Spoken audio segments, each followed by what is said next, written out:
The plasma bolts screamed through the air like angry hornets, lighting up the smoke-filled battlefield in shades of green and blue. Lyra pressed herself against the crumbling wall, her breathing ragged and painful. Blood seeped from the wound in her side, staining her armor a darker shade of purple. The thin warrior could feel her strength fading with each passing moment, but she forced herself to stay alert. Her people were retreating. She could hear the calls through her damaged comm unit, crackling and faint. "Fall back! All units fall back to the secondary position!" Lyra tried to stand, but her legs wouldn't cooperate. The explosion that had torn through her squad had done more damage than she first realized. Her left leg was twisted at an angle that made her stomach turn, and the pain was starting to break through the combat stimulants her body naturally produced during battle. She reached for her weapon, but it lay several feet away, destroyed by the same blast that had nearly killed her. The sounds of battle were moving away now. Her people were following orders, pulling back to regroup. It was the smart thing to do. The Craven forces had them outnumbered 3-1, and staying would mean certain death for everyone. Lyra understood the logic. She had given similar orders herself when she commanded her own unit, before the ambush that had scattered them across this forgotten colony world. She tried her comm again. "This is Lieutenant Lyra Shen to any Then units. I am wounded and unable to move. Coordinates are..." She paused, checking her wrist display through blurred vision. "Sector 7, Building Complex 12, requesting extraction." Only static answered her. Lyra slumped back against the wall, conserving her energy. Perhaps someone had heard. Perhaps they would send a recovery team once they reached safety. Perhaps she would live to see another sunrise. But the dark part of her mind, the part that had kept her alive through 5 years of this brutal war, whispered the truth. No one was coming. Resources were too tight, and a single wounded soldier was not worth risking others, especially with the Craven pushing their advantage. She was alone. The realization settled over her like a heavy blanket. This broken building on this forgotten world would be her tomb. She thought of her sister, safe in the core worlds, and wondered if she would ever know what happened. The Then kept good records of their fallen, but sometimes in the chaos of retreat, soldiers simply vanished from the lists. Missing in action. A cleaner designation than dead, but it meant the same thing in the end. Hours passed, or maybe minutes. Time felt strange when you were dying. The sounds of battle had faded completely, replaced by an eerie silence, broken only by the wind whistling through shattered windows. Lyra's eyes drifted closed. The pain was becoming distant now, which she knew was not a good sign. Her body was shutting down, redirecting resources away from consciousness to keep vital organs functioning just a little longer. She didn't hear the footsteps at first. When she finally registered the sound of boots on broken concrete, she assumed she was hallucinating. But then a shadow fell across her face, blocking out the dim light filtering through the destroyed ceiling. "Well, damn, you're definitely not Craven." The voice was strange, speaking in a language her universal translator struggled to interpret for a moment before clicking into comprehension. Lyra forced her eyes open and found herself staring up at something she had only seen in intelligence briefings. A human. He was tall by Then standards, though she knew humans varied greatly in size. His armor was different from anything she recognized. Matte black with strange, angular plates that seemed to absorb light rather than reflect it. His face was covered by a helmet with a reflective visor, giving him an insectoid appearance that would have been frightening if Lyra had any fear left in her. "Human," she managed to whisper. The word came out in her own language first, then her translator caught up. "You should not be here. Craven control this sector." The human knelt beside her, his movements careful and precise. "Yeah, well, I've never been great at following conventional wisdom. Let me see that wound." Lyra wanted to pull away, but her body wouldn't obey. The human's gloved hands moved over her injuries with surprising gentleness. She heard him make a sound that her translator interpreted as concern. "You're in bad shape. This leg needs immediate attention, and that wound in your side has definitely hit something important. I'm going to give you something for the pain, okay?" "Why?" Lyra asked. It was the only question that mattered. Humans were neutral in this war, or at least they claimed to be.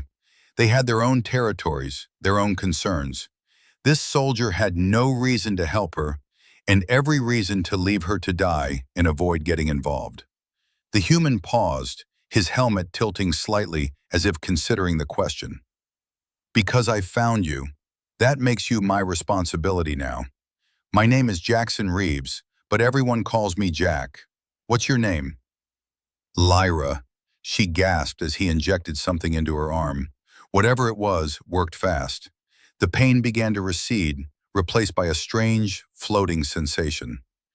"You should leave. If the Craven find you helping me, they will kill you. Humans are supposed to be neutral." "Let me worry about that." Jack's voice held a note of dark humor. "Besides, I stopped being neutral about 20 minutes ago when a Craven patrol decided to use me for target practice. Neutrality only works when both sides respect it." He pulled out equipment from a pack on his back, items Lyra didn't recognize. Human medical technology was rumored to be advanced, but few in the Then military had ever seen it up close. The humans kept to themselves, protecting their small cluster of worlds with a fierceness that had convinced both the Then and the Craven to leave them alone. "This is going to hurt," Jack warned. "Your leg is broken in 3 places, and I need to stabilize it before I can move you. I'm going to set the bones as best I can and inject a compound that will accelerate healing. Your physiology is different from mine, but the medical scanner says it should work. Hold on to something." Lyra grabbed the edge of her armor with her good hand and bit down on her lip as Jack went to work. The pain cut through the medication like a knife, sharp and brutal. She heard herself cry out, the sound echoing off the broken walls. Jack worked quickly, his hands steady and sure. He talked while he worked, his voice calm and steady. "I'm part of a scout unit. We've been monitoring the situation in this sector for the past month. My superiors keep saying we're not going to get involved, that this isn't our fight. But I've watched your people and the Craven tear each other apart over nothing more than territorial disputes and old grudges. It's waste, pure waste." "It is not that simple," Lyra managed through gritted teeth. "The Craven attacked our colonies first. We are defending ourselves. And they say you attacked their supply lines first. And you say they killed your diplomats. And they say your diplomats were spies." Jack finished with her leg and moved to the wound in her side. "Everyone's got a justification. Everyone thinks they're the good guys. From where I'm standing, you're all just bleeding the same. Humans do not understand." Lyra felt anger rising through the pain and medication. "Your people have not faced extinction. You have not watched your children die while the galaxy turns away." Jack was quiet for a moment, his hands pausing in their work. When he spoke again, his voice was softer. "You're right. We haven't faced that. Not yet, anyway. But we've studied history, both our own and others. We know where this kind of war leads. It leads nowhere good." He sealed the wound with some kind of synthetic skin that bonded instantly to her flesh. The relief was immediate. Lyra could feel her body responding to the treatment, her enhanced healing already working with the human medicine to repair the damage. "Can you stand?" Jack asked. Lyra tried and was surprised when her leg supported her weight, though it throbbed with each movement. "How long until the Craven return?" "They're already setting up a perimeter around this sector. I counted at least 30 soldiers, probably more. We need to move now if we're going to get out." He offered his arm, and after a moment's hesitation, Lyra took it. They moved through the ruined building like ghosts, Jack leading the way with the confidence of someone who had already mapped out every exit and hiding spot. Lyra found herself impressed despite the situation. Human scouts were legendary for their ability to move unseen, but she had always assumed the stories were exaggerated. Now she understood they were not. "Where are we going?" she whispered as they paused at a shattered doorway. "My ship is 2 clicks north. Small stealth vessel. Once we're aboard, we can get you proper medical attention and figure out what to do next." Jack peered around the corner, then gestured for her to follow. "Stay close and stay quiet. If we run into trouble, let me handle it." They made it 3 blocks before the Kraven found them. The enemy soldiers appeared from around a corner, 4 of them in heavy combat armor. Their insectoid features twisted in what Lyra recognized as surprise, then quickly shifted to aggression.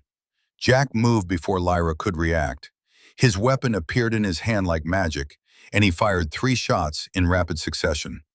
The sound was different from Then or Kraven weapons, a sharp crack rather than the whine of plasma. 2 Kraven dropped immediately, smoking holes in their faceplates. The other 2 scattered, seeking cover. "Run!" Jack shouted, providing covering fire as Lyra limped as fast as she could down a side alley. She heard more shots, more shouting in the clicking language of the Kraven. Then Jack was beside her again, reloading his weapon with practiced efficiency. They ran through a maze of destroyed buildings and abandoned streets. Lyra's legs screamed in protest with every step, but she pushed through it. Behind them, she could hear the Kraven organizing a pursuit. More voices joined the chase. They had stirred up a hornet's nest. "There!" Jack pointed to a clearing ahead where a small ship sat, nearly invisible against the gray landscape thanks to its adaptive camouflage. "Almost there!" Plasma bolts began to impact around them, superheating the air and leaving scorch marks on the ground. Lyra felt one pass close enough to singe her armor. Jack returned fire without breaking stride, his accuracy remarkable even while running. Each shot found a target, buying them precious seconds. They reached the ship and Jack slapped his hand against a panel. The hatch opened with a hiss, and he practically threw Lyra inside before turning to lay down one final barrage of covering fire. A Kraven soldier fell, then another. The rest pulled back, regrouping. Jack jumped into the ship, and the hatch sealed behind him. He threw himself into the pilot's seat, and the engines roared to life. Lyra felt the ship lift off, then accelerate hard. Through a viewport, she saw the Kraven below, firing uselessly at the already distant vessel. "Welcome aboard the Wanderer," Jack said, pulling off his helmet to reveal a face covered in sweat and split by a wide grin. "Buckle up, we've got company." Lyra looked at the sensor display and felt her blood chill. 3 Kraven fighters were rising to intercept them, and more were scrambling from a base she hadn't known existed. "They will destroy us." "They'll try." Jack's hands danced over the controls. "But this little ship has some tricks they've never seen before. Hold on." The Wanderer dove, then rolled, then accelerated in a way that made Lyra's stomach lurch. The Kraven fighters fired, but Jack was already somewhere else, dancing through the sky like a leaf in a storm. His movements seemed random, but Lyra quickly realized they were anything but. He was calculating trajectories faster than she could follow, anticipating each attack before it came. A missile streaked past them, close enough to trigger proximity alarms. Jack sent the ship into a corkscrew spin that should have been impossible for a vessel this size. Another missile followed, and this time Jack killed the engines completely. They dropped like a stone for 3 heartbeats. Then the engines roared back to life, and they shot forward, leaving the missile to explode harmlessly above them. "Human pilots," Lyra breathed. "The stories are true." "Damn right they are," Jack replied, his focus never leaving the controls. "The Kraven are good, but they fly by the book.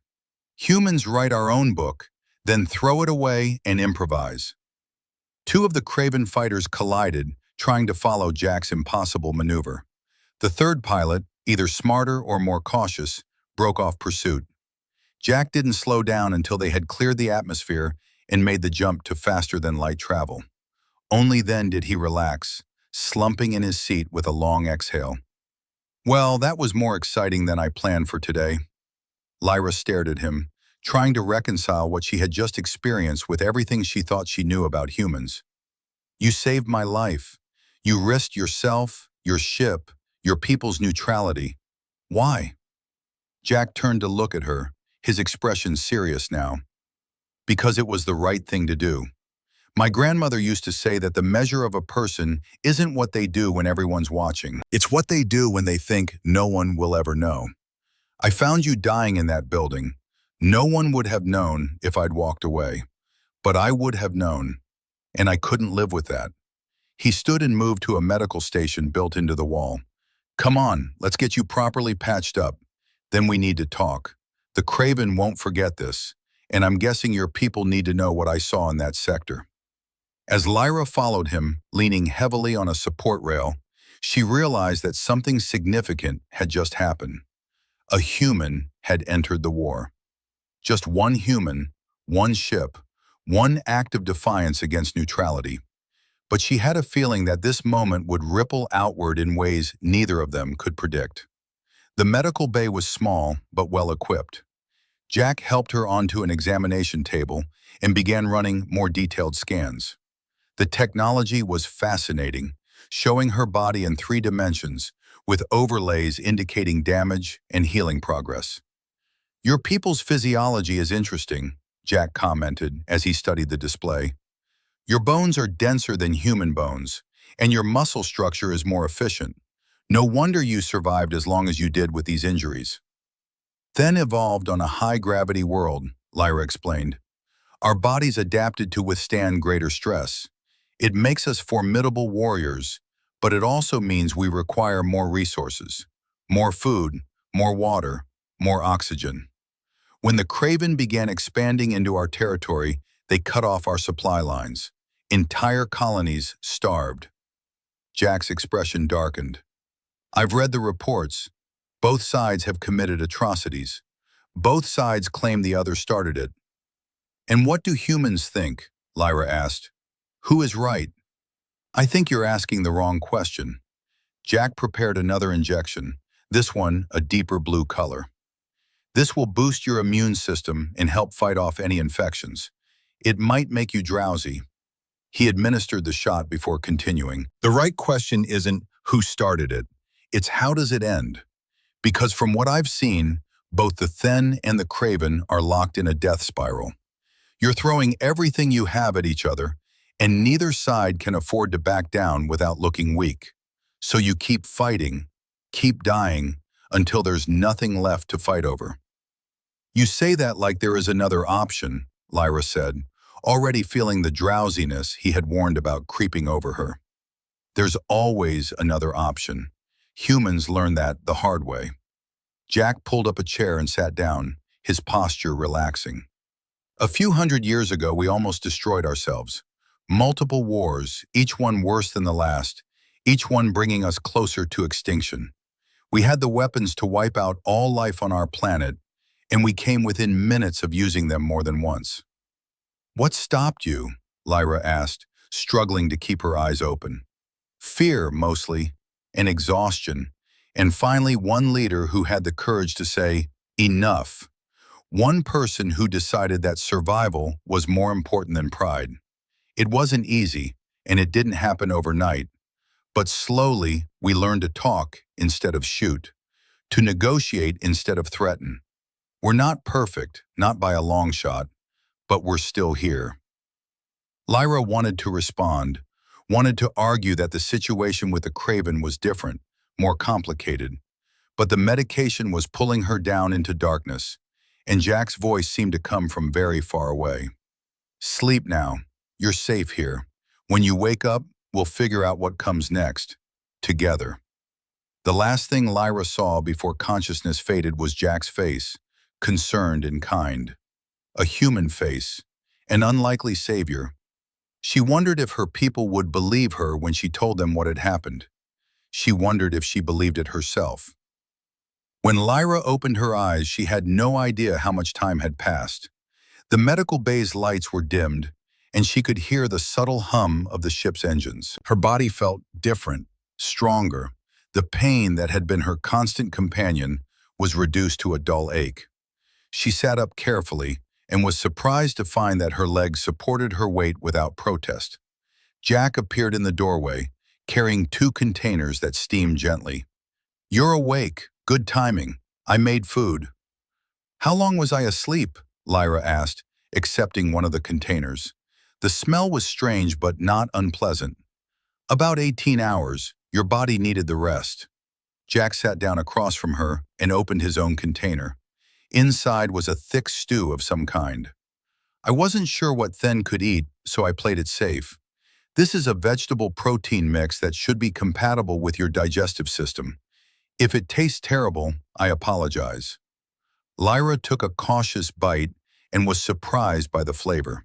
It was bland by Then standards, but edible.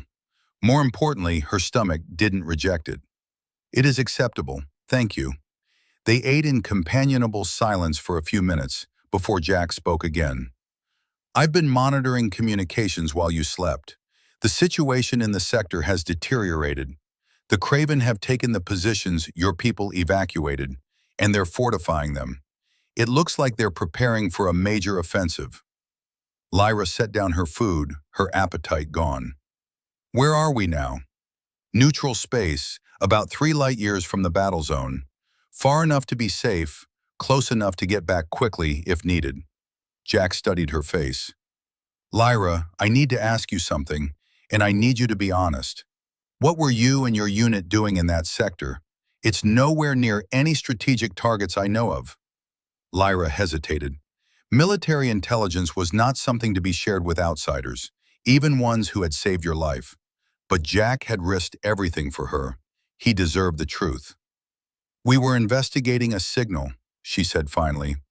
3 weeks ago, our long-range sensors detected unusual energy readings from that planet. The signature matched nothing in our databases or the Cravens.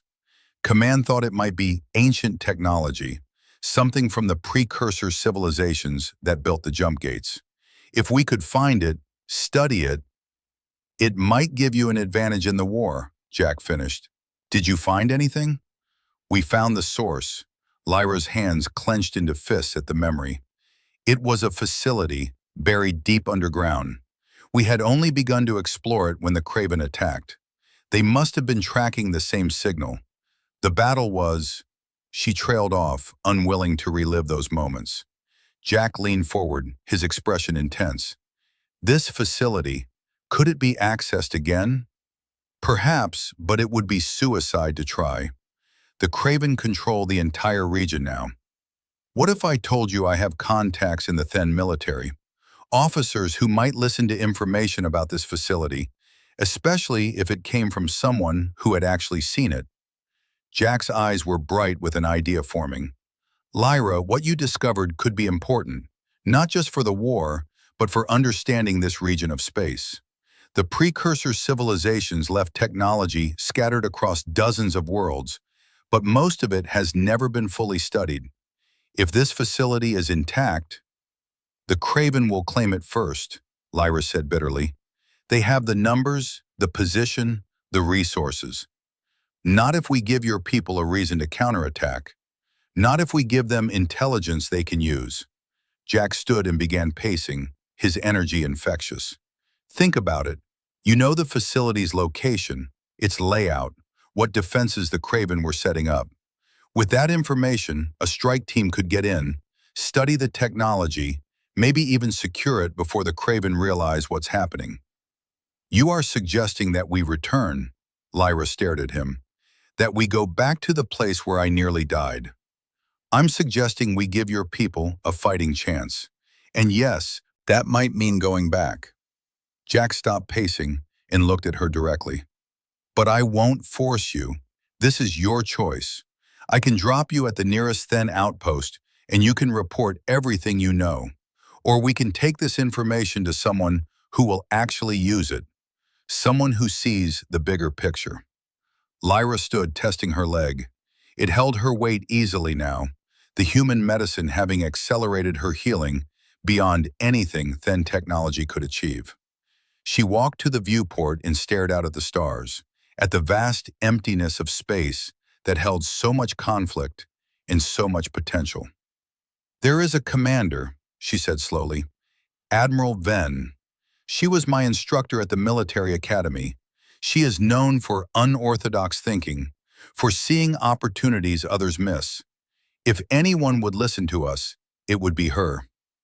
Then that's where we go. Jack moved to stand beside her at the viewport. I'll be honest with you, Lyra. Once I do this, there's no going back to neutrality for me. The Craven will mark me as an enemy. My own people might disavow me for getting involved. But I've been watching this war tear this sector apart for months, and I'm tired of standing on the sidelines. Sometimes you have to choose a side, even if it's not the easy choice. Lyra turned to face him, studying the human's face.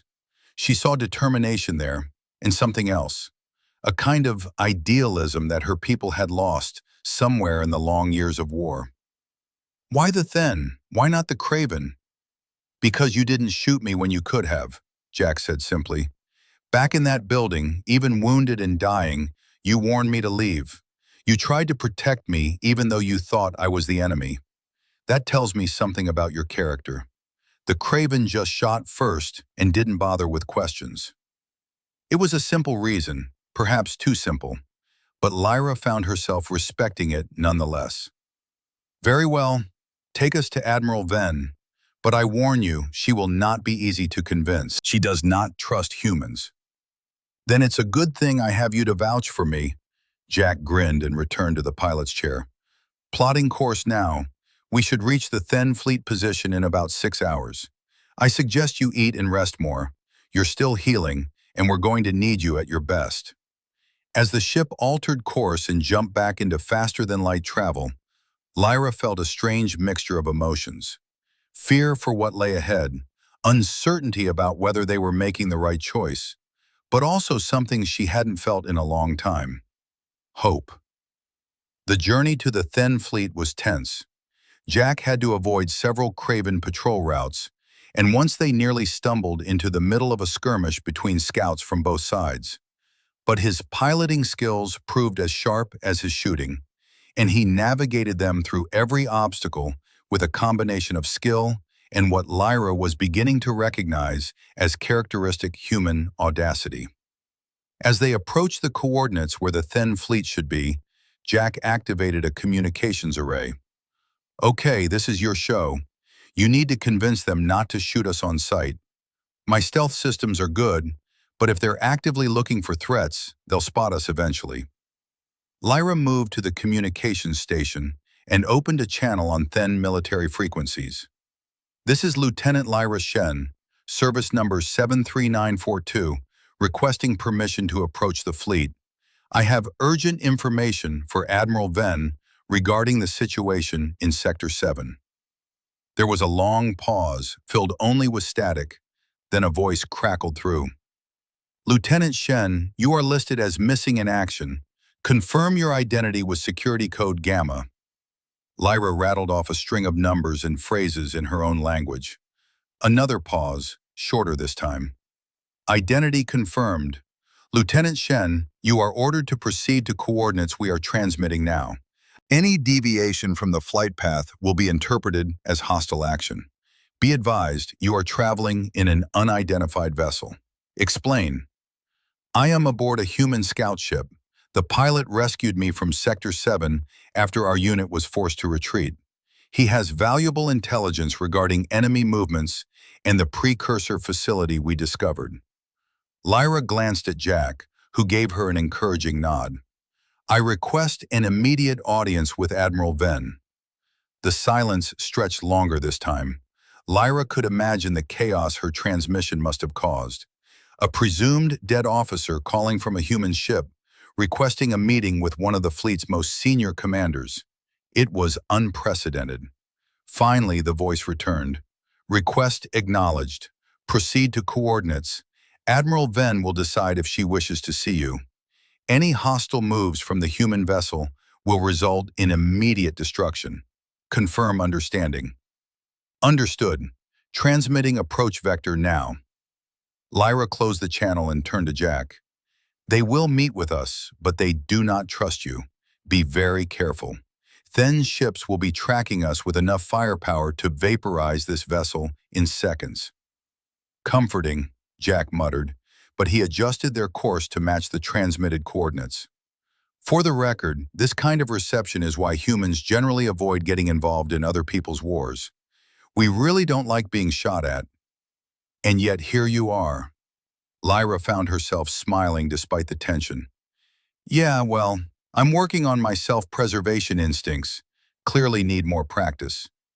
The Then fleet appeared on their sensors gradually, ships emerging from stealth positions like predators revealing themselves. Lyra counted at least 20 capital ships, with dozens of smaller vessels forming a defensive screen. It was a significant force, though she knew it represented only a fraction of the Then military's total strength. Resources were spread thin across multiple fronts, fighting a war that consumed more than it could ever hope to gain. They were guided to a landing bay on the fleet's flagship, a massive dreadnought called the Shattered Dawn. Jack set them down with practiced ease, though Lyra noticed his hand never strayed far from the weapon controls.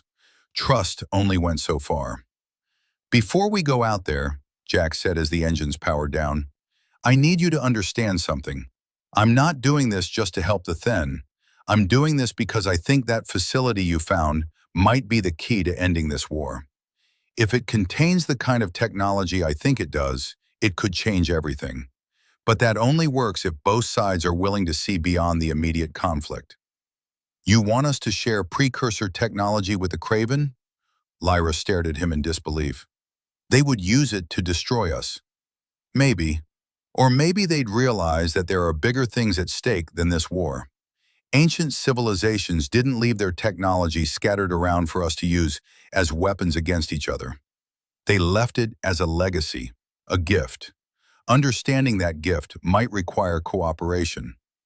You are naive, Lyra said, but there was no heat in her words. Part of her envied Jack's optimism, even as she knew it would not survive contact with the reality of this conflict.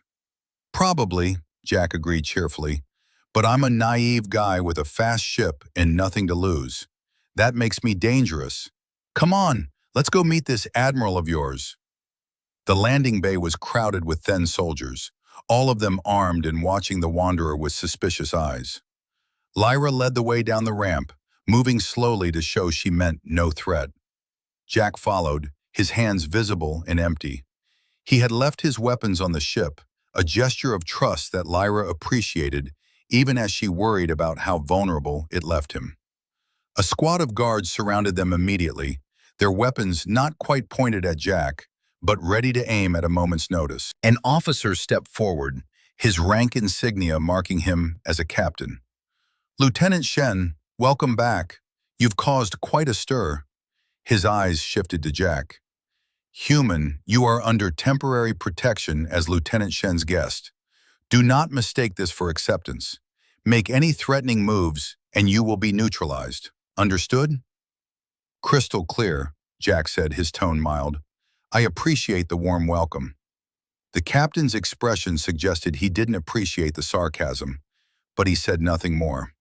They were escorted through the ship's corridors, drawing stares from every crew member they passed. Lyra heard whispers following them, speculation and questions. A human on a Then ship was extraordinary enough. A human who had apparently rescued one of their own was unprecedented. Admiral Ven's ready room was smaller than Lyra expected, dominated by a large display showing tactical information about fleet positions and enemy movements. The Admiral herself stood with her back to the door, studying the display with the intensity Lyra remembered from her academy days. Leave us, Ven said without turning around. The guards hesitated, clearly uncomfortable leaving their admiral alone with a human, but they obeyed. The door hissed shut behind them. Only then did Ven turn to face them. She was older than Lyra remembered, the years of war etched into the lines around her eyes. But those eyes were still sharp, still missed nothing. They examined Lyra first, taking in her repaired injuries and improved condition. Then they shifted to Jack, and Lyra saw the Admiral's expression harden. So, a human decides to play hero. Ven's voice was cold. Lieutenant Shen, you will explain how you came to be in the custody of this person. Lyra straightened to attention and delivered a concise report of everything that had happened since the ambush in Sector 7. She left nothing out: her injuries, being left behind, Jack finding her, the escape from the Craven, and their journey here. Ven listened without interrupting, her expression giving away nothing. When Lyra finished, the Admiral turned her attention fully to Jack. "You risked your life for one of my soldiers. Why?" "Because she needed help," Jack said simply. "I don't need a more complicated reason than that. Humans pride themselves on neutrality in this conflict. Your presence here contradicts that stance." Ven circled Jack slowly, like a predator assessing prey. "What do you really want? Information? Payment? Safe passage through our territory?" "I want to help you win this war," Jack said bluntly. "Or better yet, end it before both sides bleed themselves dry." Ven's laugh was sharp and bitter. "End the war? How wonderfully simple. I don't suppose you have a magic solution tucked away in that ship of yours." "Not magic, information." Jack pulled out a data chip and held it up. "While Lieutenant Shen was recovering, I went back to Sector 7. Stealthily, carefully. I mapped the Craven positions, recorded their patrol patterns, identified their command structure, and I found the facility you were investigating before the ambush." The room went very quiet. Ven's eyes fixed on the data chip with an intensity that made Lyra nervous. "You entered enemy-controlled territory to scout a precursor site?" Ven said slowly. "That was either incredibly brave or incredibly foolish, perhaps both." "I prefer to think of it as thorough," Jack offered the chip. "The Craven don't know what they have. They're treating it as just another fortified position. But Lyra's initial reports were right. That facility is active, and it's emitting energy signatures that match nothing in any known database. If you could secure it, study it, it could change the strategic balance of this entire sector," Ven finished. She took the chip and inserted it into a reader. Holographic displays sprang to life, showing detailed maps and analysis. Her expression shifted as she absorbed the information, going from skepticism to interest to something that might have been excitement. "This intelligence is remarkable," she said after several minutes of study. "The level of detail here would take our own scouts weeks to gather, and you acquired it in less than a day?" "Humans are good at being sneaky when we want to be," Jack said. "It's a survival trait we developed early."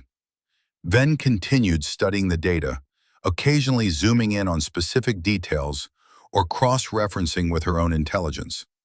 Finally, she looked up. "This changes things. With this information, I could plan a strike that would have a genuine chance of success. We could retake the sector and secure the facility before the Craven fully understand what they're sitting on." "There's one condition," Jack said, and Lyra's stomach dropped. She knew that tone. Jack was about to say something that would make everything more complicated. Ven's eyes narrowed dangerously. "You dare to set conditions?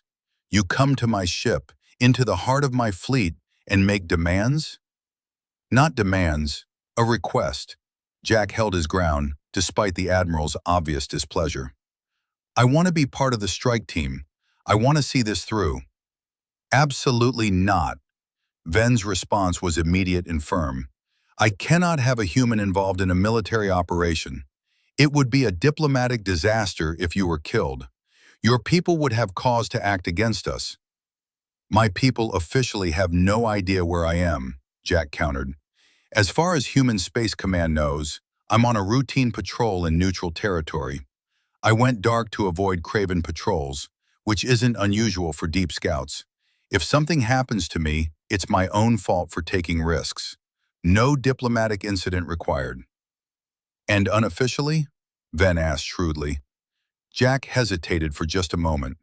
"Unofficially, there are those in my chain of command who think neutrality is a mistake, who think humans should be doing more to stabilize this region.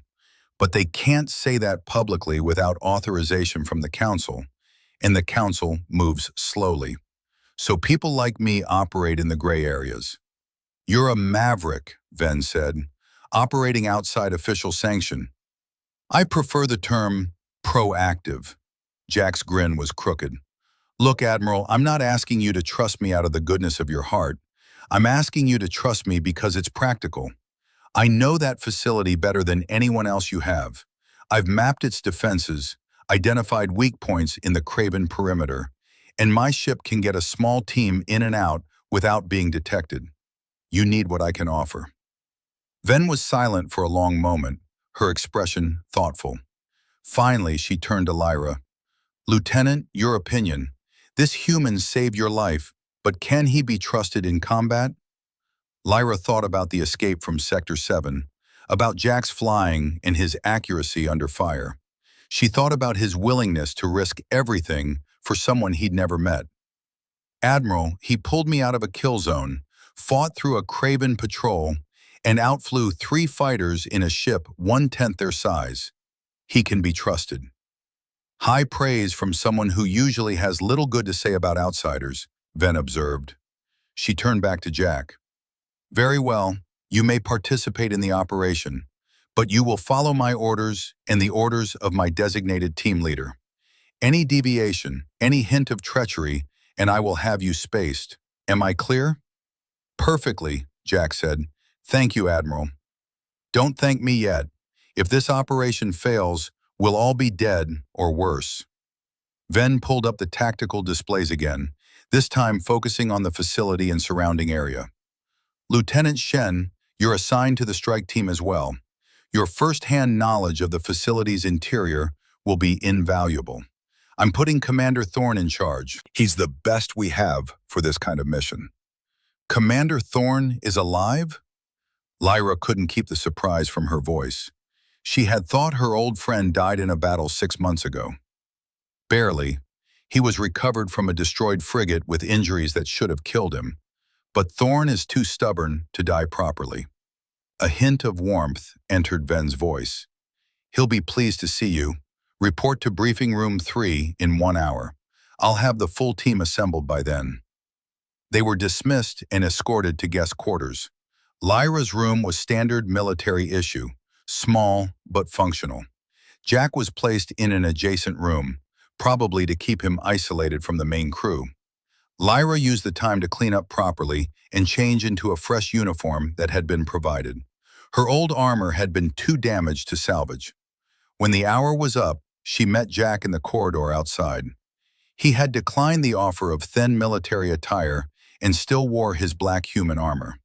Somehow, on this ship full of purple-skinned thin, he looked more alien than ever. Briefing Room 3 was already occupied when they arrived.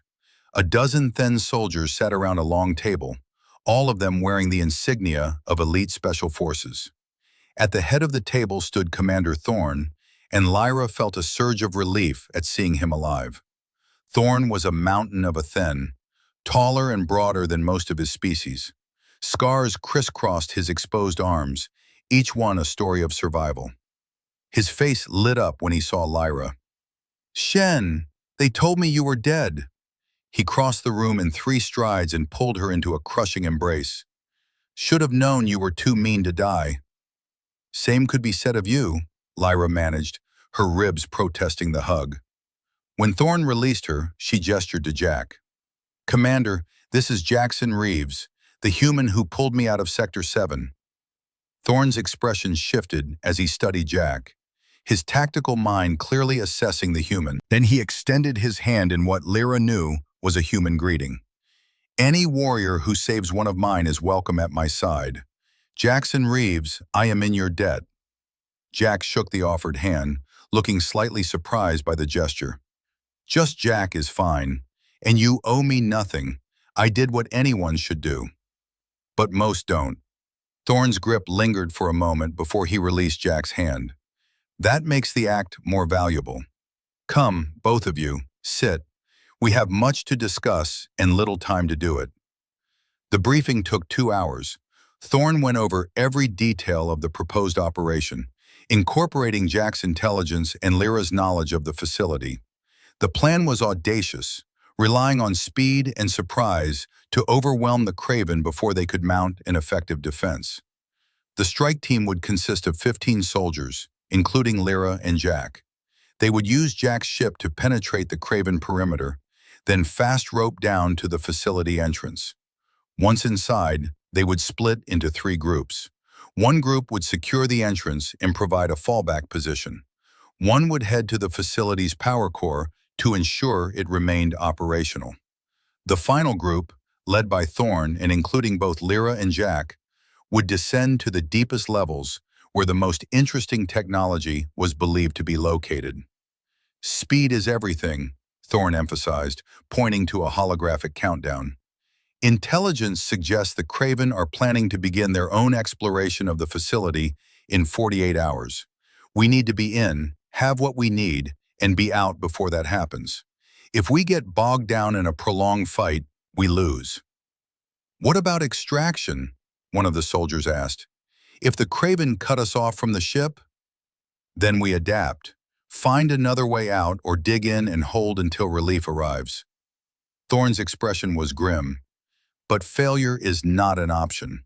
Admiral Venn is committing significant resources to support this operation. She's launching a diversionary attack on the other side of the sector to pull Kraven attention away from us. If we fail, those ships and soldiers will have died for nothing. The weight of responsibility settled over the room like a physical thing. These soldiers had all volunteered for a mission with a low probability of success. They were the best the Then had to offer, but even the best could die. As the briefing concluded and soldiers began to file out to prepare their equipment, Thorn called Lyra and Jack back. "A moment, please." When the room was empty except for the three of them, Thorn's demeanor shifted. The confident commander faded, replaced by someone who looked tired and worried. "Lyra, I need to ask you something truthfully.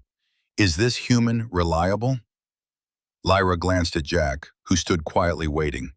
She thought about everything they had been through together in such a short time. "Yes, he is." "You're certain?" "Because I'm putting the lives of 14 Then soldiers in his hands. If his ship fails, if his intelligence is wrong, if he has any hidden agenda—" "He doesn't." Lyra was surprised by her own certainty. "Jack is exactly what he appears to be. A scout who couldn't walk away from someone in need. He's risking as much as any of us." Thorn studied her face, then nodded slowly. "I trust your judgment. I always have." He turned to Jack. "Human, I will be blunt. Many of my soldiers do not trust you. They have never worked with your kind before, and they have heard stories about human unpredictability. You will need to prove yourself quickly once we are in the field." "I understand," Jack said. "I'll do my best not to let anyone down." "See that you don't." Thorn's tone softened slightly. "But I will say this. Anyone who flies the way you did to escape 3 Kraven fighters has my respect as a pilot. That takes skill and courage." "Or stupidity and luck," Jack offered with a slight smile. "In my experience, the best soldiers have a bit of both." Thorn clapped Jack on the shoulder hard enough to make him stagger. "Go. Prepare. We leave in 6 hours. Get what rest you can." The hours before departure crawled by. Lyra tried to sleep but found herself restless. Finally, she gave up and wandered the ship's corridors, eventually finding herself in an observation deck. Jack was already there, staring out at the stars. "Couldn't sleep either?" she asked, moving to stand beside him. "Too much to think about." Jack didn't take his eyes off the view. "I keep running scenarios in my head. What if the Kraven have reinforced the facility since I scouted it? What if there are defenses inside that we don't know about? What if—" "What if is a game with no winners," Lyra interrupted. "I learned that early in the war. You make the best plan you can with the information you have, and then you adapt when reality proves your plan wrong." "Wise words." Jack finally looked at her. "Are you afraid?" Lyra considered lying, then decided Jack deserved honesty. "Yes, fear is what keeps soldiers alive. It makes us careful, makes us think. It's the ones who aren't afraid that worry me." "I'm terrified," Jack admitted quietly. "What happens down there could change everything. For your people, for the Kraven, maybe even for humanity. And I'm just one person who happened to make a choice. That's a lot of weight." You are not alone in carrying it. Lyra placed her hand on his arm, a gesture of comfort. Whatever happens, we face it together. You saved my life, Jack. Now let me help save yours if it comes to that. They stood together in silence, watching the stars and thinking about what tomorrow would bring. Somewhere out there, the Craven were preparing their own plans. Somewhere out there, ancient technology waited to be discovered. And somewhere in the space between, the fate of an entire sector hung in the balance. The mission launch came too quickly, and not quickly enough. Lyra watched as the strike team assembled in the Wanderer's small cargo bay. 14 thin warriors plus Jack and herself. It was a tight fit, but the ship was designed for infiltration, not comfort. Commander Thorne did a final equipment check, ensuring every soldier had their weapons, armor, and supplies properly secured. They would be going in fast and light, relying on speed rather than heavy firepower. Each soldier carried a plasma rifle, sidearm, and enough ammunition for a sustained firefight. Lyra felt the familiar weight of her gear and found it comforting. Jack sat in the pilot's seat, his hands moving over controls with practiced ease. Lyra had taken the co-pilot position, partly to navigate and partly because she wanted to see what was coming. Through the viewport, she could see other ships in the fleet making preparations. The diversionary force was already moving into position, preparing to draw Craven attention. All teams, this is Shattered Dawn Actual. Admiral Ven's voice came through the comm system. Operation Reclamation is go. May the ancestors guide your aim and steady your hand. Acknowledge, Dawn. Thorne's voice was calm. Strike team departing now. The Wanderer detached from the flagship and accelerated smoothly away from the fleet. Jack brought them onto a course that would take them on a wide arc around known Craven patrol routes. The journey would take 3 hours. 3 hours to think about everything that could go wrong. The ship was quiet except for the hum of engines and the occasional whisper of soldiers checking equipment one more time. Thorne moved through the cargo bay, speaking quietly with each team member. Lyra knew he was taking their measure, ensuring they were mentally prepared for what was coming. Good soldiers could be trained. Great commanders knew how to keep those soldiers focused and confident. An hour into the flight, alarms suddenly blared. Jack's hands flew over the controls. Contact! Craven Patrol! 2 ships. They're scanning in our direction. Can they detect us? Thorne asked, moving to stand behind Jack's seat. Not if I can help it. Jack made minute adjustments to their course and reduced power to minimal levels. The Wanderer's stealth systems were excellent, but nothing was perfect. If the Craven were looking in exactly the right place at exactly the right time, they might spot the small anomaly that betrayed the ship's presence. Long seconds passed. The Craven patrol ships continued their sweep, coming closer to the Wanderer's position. Lyra found herself holding her breath, her hand instinctively moving to her weapon, even though there was nothing she could do from here. Then the patrol ships altered course, moving away toward a different sector. False alarm or distraction provided by Admiral Ven's diversionary attack. Lyra didn't know and didn't care. They were clear. Nice flying, Thorne commented. Thanks. Try not to make it too much of a habit. My heart can only take so much excitement. Despite the joke, Lyra could see the tension in Jack's shoulders. He had been genuinely worried. The rest of the journey passed without incident. As they approached the target sector, Jack brought up displays showing the layout of the Craven positions based on his previous reconnaissance. Okay, here's how we're doing this. I'm going to come in low, using this canyon system for cover. The facility entrance is here. He highlighted a point on the map. There's a Craven guard post 50 meters from the entrance, but it's lightly manned. If we time this right, we can be on the ground and inside before they can call for help. What about their sensors? One of the soldiers asked.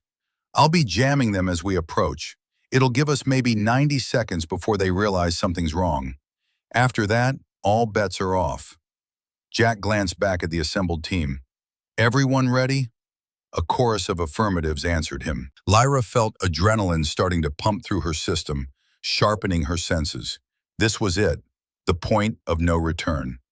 The Wanderer dropped into the planet's atmosphere like a falling stone, then leveled out just above the surface. Jack flew with reckless precision, threading the ship through narrow canyons at speeds that made Lyra's stomach clench. Craven's sensors would have trouble tracking them at this altitude and speed, but one wrong move would smash them into a cliff face. 30 seconds, Jack announced. Jamming activated. Bay doors opening. Good hunting, everyone. The cargo bay doors slid open, bringing a rush of cold air. Lyra saw the facility entrance approaching fast, along with the surprised Craven guards just beginning to react to the ship's sudden appearance. Thorn was first out, fast roping down with speed born of countless similar insertions. The rest of the team followed in quick succession. Lyra hit the ground and rolled, coming up with her weapon ready. Plasma bolts were already flying as the Craven guards recovered from their surprise and opened fire. 2 guards dropped before they could take cover, cut down by Thorn's precise shooting. The rest scattered, calling for reinforcements. "Move! Move!" Thorn's voice carried over the sound of weapons fire. "Get inside before they lock it down." The strike team rushed toward the facility entrance, a massive door set into the hillside. It was partially open, revealing darkness beyond. Jack's ship roared overhead, laying down suppressing fire that forced the remaining Craven guards to keep their heads down. Lyra was among the first through the door, her weapons sweeping for threats. The interior was lit by emergency lighting that cast everything in a dim, red glow. Ancient symbols covered the walls, writing from a civilization that had died out thousands of years before any current species had learned to make fire. The rest of the team poured in behind her. The last soldier was barely through when massive doors began to close, ancient mechanisms grinding to life. They sealed with a boom that echoed through the corridor, cutting off the sounds of battle outside. "Team 1, secure this entrance," Thorn ordered. "Team 2, head for the power core. Team 3, you're with me going deep. Jack?" He looked around. "Where's the human?" "Still in the ship, I think," someone said. "He didn't rope down with us." Lyra felt a stab of worry. Had something happened? Had Jack been hit during the approach? Then she heard the distinctive sound of his ship's engines growing closer, followed by a series of explosions outside. "This is Jack to strike team. Slight change of plans. The Craven were bringing up reinforcements faster than expected. I'm keeping them busy and leading them away from your position. You're on your own for extraction. I'll circle back when I can. Don't wait for me if you need to evacuate. Good luck down there." The comm went silent. Thorn's expression was unreadable. "Well, that's unfortunate." "He's buying us time," Lyra said, "drawing them away so we can complete the mission. Or he's abandoning us." One of the other soldiers voiced what some were clearly thinking. "We're trapped down here with no way out except through that door, and the Craven will be all over it soon." "Then we better work fast." Thorn didn't waste time on speculation. "Teams, you have your assignments. Move out. We'll worry about extraction when we have something worth extracting with." The teams split up, disappearing into different corridors. Team 3, Lyra's group, consisted of Thorn, herself, and 4 other soldiers. They moved deeper into the facility, following the maps Jack had provided. The corridors were wide enough for 3 Then to walk abreast, with high ceilings that disappeared into shadow. "This place is massive," one soldier whispered. "How far down does it go?" "Unknown," Thorn replied, "but the energy readings were strongest in the lower levels. That's where we're headed." They descended via a ramp that spiraled down into darkness. Lyra's suit sensors detected temperature fluctuations and strange energy patterns. The walls here were covered in more symbols, and occasionally they passed alcoves containing machinery or devices whose purpose was impossible to guess. "Contact!" The warning came from the point soldier just before plasma fire lit up the corridor. Craven's soldiers had somehow gotten into the facility ahead of them, whether through another entrance or by following them in before the doors sealed. The fight was brief and brutal in the narrow space. Thorn's team had the advantage of superior position, firing from cover while the Kraven were caught in the open. But the enemy soldiers were well-trained and fought with desperate intensity. One thin soldier took a plasma bolt to the shoulder and went down, his armor smoking. Lyra dragged the wounded soldier to cover while the others continued firing. The injury was serious but not fatal if they could get him medical attention soon. She applied emergency sealant to the wound and injected him with pain suppressors. "Can you move?" she asked. The soldier nodded through gritted teeth. "I can fight. You'll stay here and guard our rear. If more Kraven come up that ramp, you slow them down and warn us." It wasn't a request, but an order, and the soldier understood. He couldn't keep up with the team in his condition, but he could still serve. They pressed onward, moving more cautiously now that they knew the Kraven were inside. The facility seemed to go on forever, level after level, descending into the planet's crust. Lyra began to wonder if they would ever reach the bottom, or if this structure extended all the way to the core. Then they reached a door unlike any they had seen before. It was larger, more ornate, covered in symbols that seemed to glow with their own inner light. And it was open. "This is it," Thorn said quietly. "Whatever's important is behind that door. Team, weapons ready, standard breach protocol." They moved through the door in a coordinated rush, each soldier covering a different angle. The room beyond was vast, easily 100 meters across and half that high, and it was full of technology. Devices of unknown purpose lined the walls and filled the floor space. Some appeared to be computers or databases. Others looked like weapons or power generators. Everything was covered in the same glowing symbols, pulsing with energy that suggested active systems. In the center of the room stood a cylindrical structure that rose from floor to ceiling, spinning slowly and emanating waves of force that Lyra could feel even through her armor. "By the ancestors," Thorn breathed, "this is beyond anything we expected." Lyra moved closer to one of the wall-mounted devices and carefully examined it. Her suit's sensors struggled to analyze the technology, but certain patterns were recognizable. Energy transfer systems, data storage, control interfaces. This wasn't just a repository of ancient technology. It was an active facility, still functioning after thousands of years. "Commander, you need to see this." One of the soldiers had found a console that displayed holographic images. Maps, Lyra realized. Star maps showing this entire sector of space, but marked with symbols and notations in the ancient language. Thorn studied the display intently. "If we could understand these markings, we might know what this facility was for, what the ancients were doing here." "Mining," Lyra said, the understanding coming to her suddenly. "Look at these symbols here and here. They match the universal notation for resource extraction. This facility was built to mine something from this planet. But what?" Her question was answered when the central cylinder pulsed brightly and a new hologram appeared, this one showing the planet's interior structure. Deep below them, deeper than the facility itself extended, was a massive deposit of something that glowed the same blue as the symbols around them. Whatever it was, there was enough of it to power civilizations for millennia. "We need to document everything," Thorn decided. "Record as much as you can. If we can't take the physical technology, at least we can take the knowledge."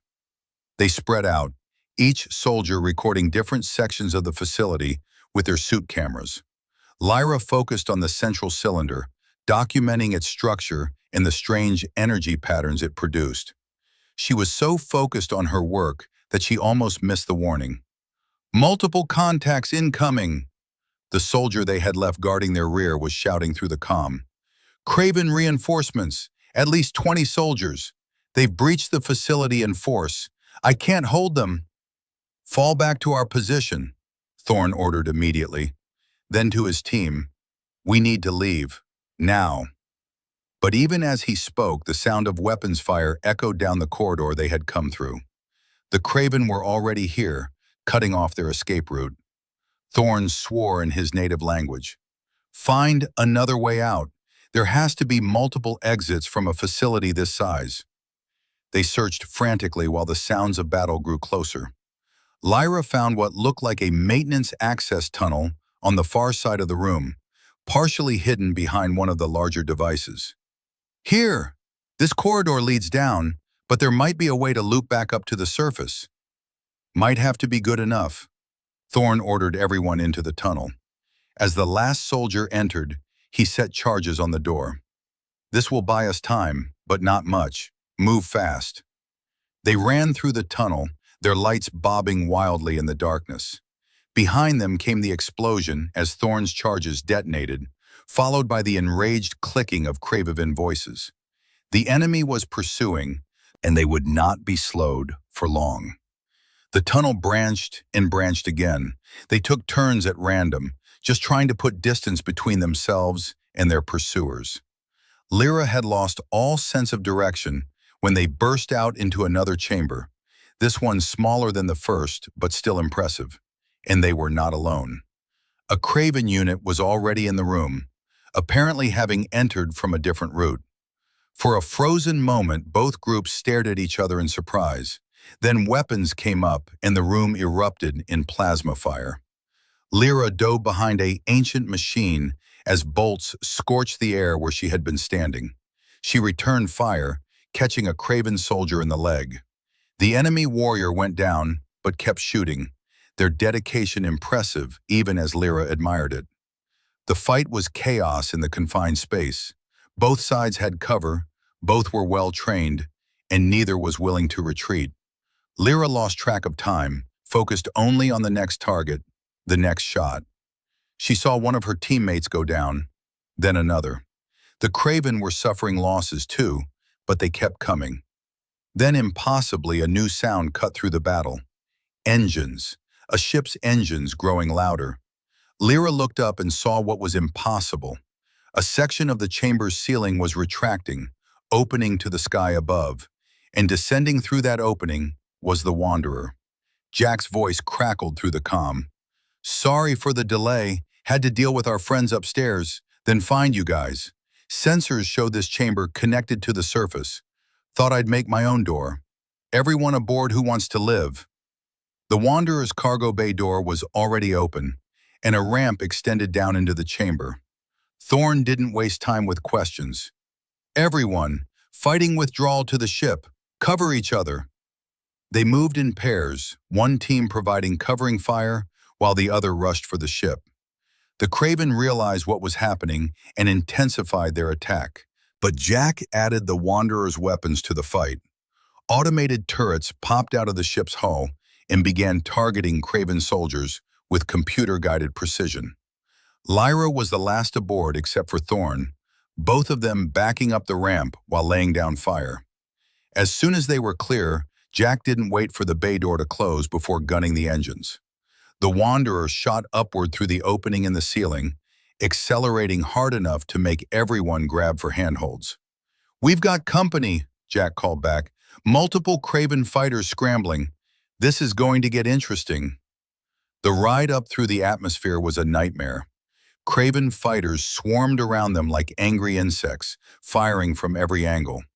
Jack flew like a man possessed, throwing the ship through maneuvers that seemed to defy physics.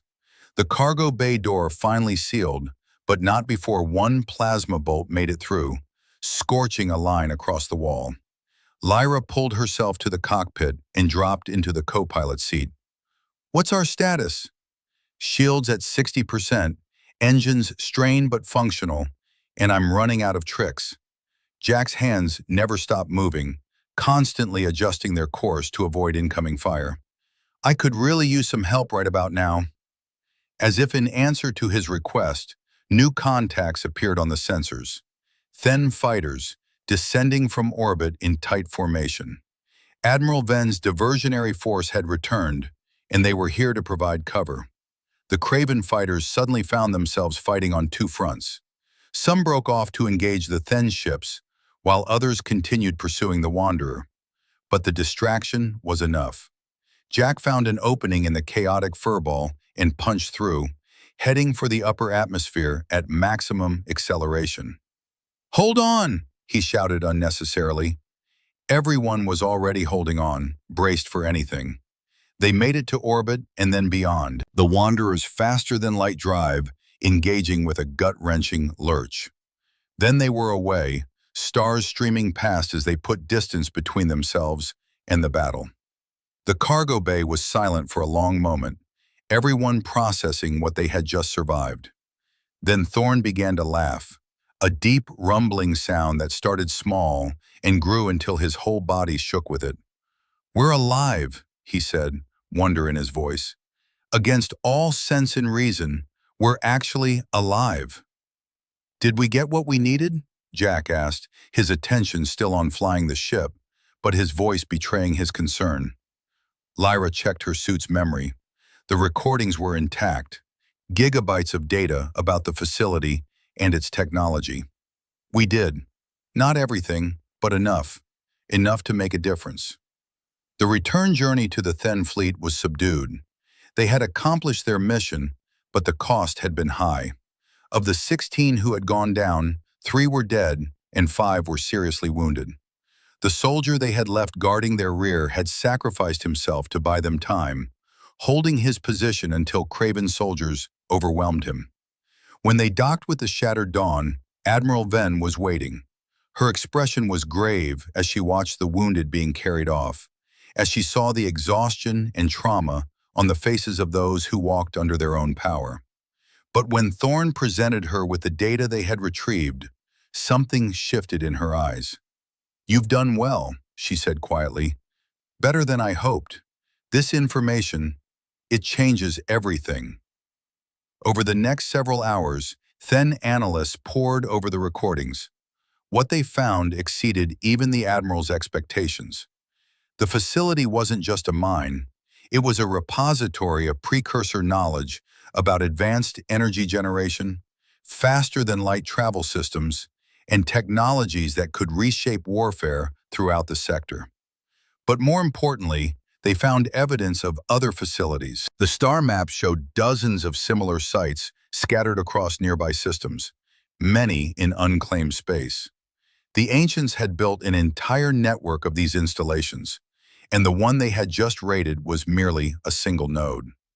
Admiral Venn called a meeting of her senior staff, and Jack and Lyra were invited to attend. The Admiral's ready room was crowded with officers, all of them studying the data with intense interest. "This technology could win us the war," one officer said eagerly. "If we could harness even a fraction of what we've found." "It could also destroy us," Venn interrupted. "Or hadn't you noticed that the Craven will have access to the same facility once they realize its importance? And they'll be studying it just as intensely as we are." The room fell silent as the implications sank in. An arms race for ancient technology, with both sides desperately trying to unlock its secrets before the other. It would only escalate the war, make it more destructive. "There is another option," Jack said quietly. Everyone turned to look at him. "You could share what you found with the Craven." The room erupted in protest. The idea of giving their enemy access to such valuable intelligence was unthinkable.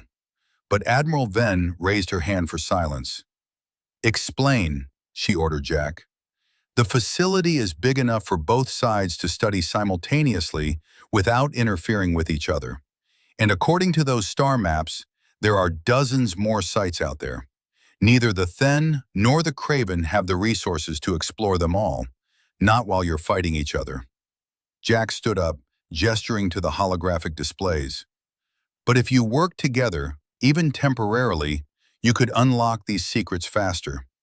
And maybe, just maybe, you'd realize that cooperation is more profitable than war." "The Craven would never agree to such a thing," Thorn said, but his tone was thoughtful rather than dismissive. "They hate us as much as we hate them." "Maybe, or maybe they're as tired of this war as you are." Jack looked at each face in the room. "I'm not naive enough to think one facility will end centuries of hostility, but it could be a start.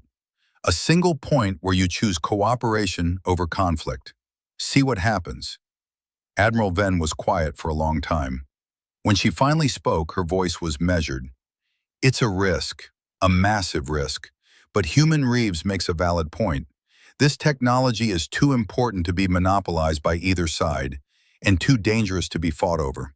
If we could establish even a temporary truce to study these facilities, you'd be branded a traitor by hardliners in your own government, an officer warned. This could destroy your career, Admiral. My career matters less than the survival of my people, and this war is bleeding us dry. Ven turned to Lyra. Lieutenant Shen, you've spent more time with our human guest than anyone. Is he right? Could this work? Lyra thought about the time she and Jack had spent together, about his willingness to risk everything for a stranger, his belief that there had to be a better way.